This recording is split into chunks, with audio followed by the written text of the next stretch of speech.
Now, English singer-songwriter Ellie Goulding is set to release her fifth studio album on Friday, April 7th. It's her first album in 3 years. Now, I got to speak with Ellie ahead of the album release, and she told me how this record came to be and how excited she is to share it with her fans around the world. It's been good, really exciting. It's because I've listened to the album so many times, and I wrote it quite a long time ago.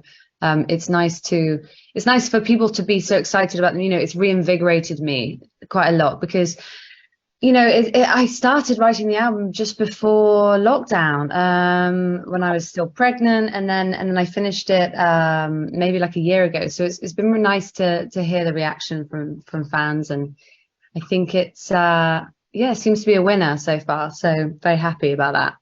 So far, definitely a lot of positive reactions from the songs that you have put out. Interesting, though, to note that you mentioned that you wrote this pre-pandemic. Way back. Yeah.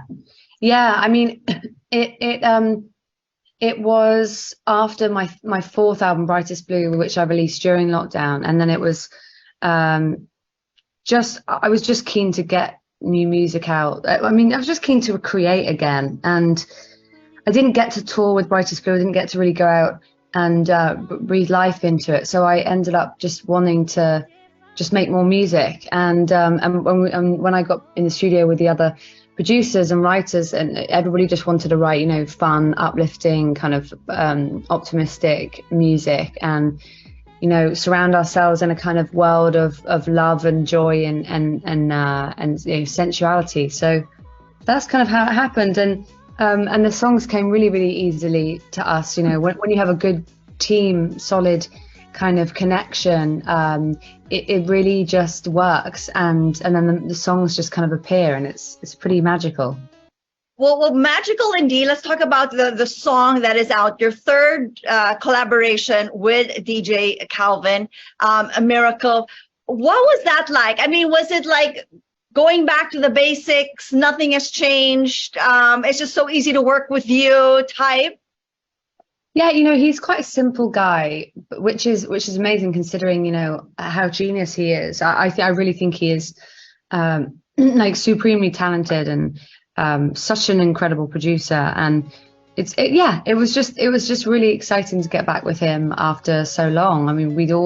We all kind of, everybody went their separate ways, during lockdown. I think it was the first time that we all felt like we were in it on our own, and so it's great. I feel like this real urgency to want to work with other people now and create things. And so it was perfect when he messaged me to say, I've got this song, I think you quite like it. And he said I didn't reply for a couple of days, so I think I was playing it cool. And then I heard the song, and it was like an instant for me. I think it just felt kind of like it took me back to my kind of first experiences of listening to music, like especially dance music on the radio. It was a real cult thing at the time when I was growing up and discovering music. So there was just like a real era of dance, and so it took me back there. And then just there's something kind of I don't know, there's something very ethereal about that chorus, and the idea of a miracle. I think we all just needed something like that.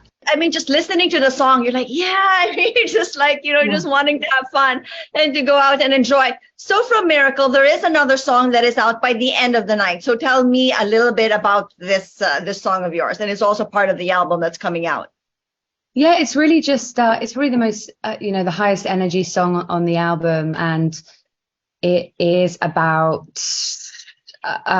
being completely madly in love, and then you just want to be in another universe with this person. And so it's really self-explanatory. It's just like, by the end of the night, I want to feel like the sky is dripping all over me. It's just like, being in a beautiful universe full of love and joy and passion. You also mentioned that in this latest album, this is probably one of the best yet for you. I think so. I think, just judging from the reaction I've had from fans so far, I'm my own worst critic, and I find it very hard to kind of understand myself and my, but usually things happen to me in hindsight. I have a lot of hindsight with my music, but this one seems to have gauged like the best reaction. Yeah. Best yet, and yet least personal. I mean, I interview, a lot of artists, and they say, yeah, it's best when it comes from the heart. It's best when it comes from personal experiences. And with this album for you, best yet, and still maybe the least personal for you.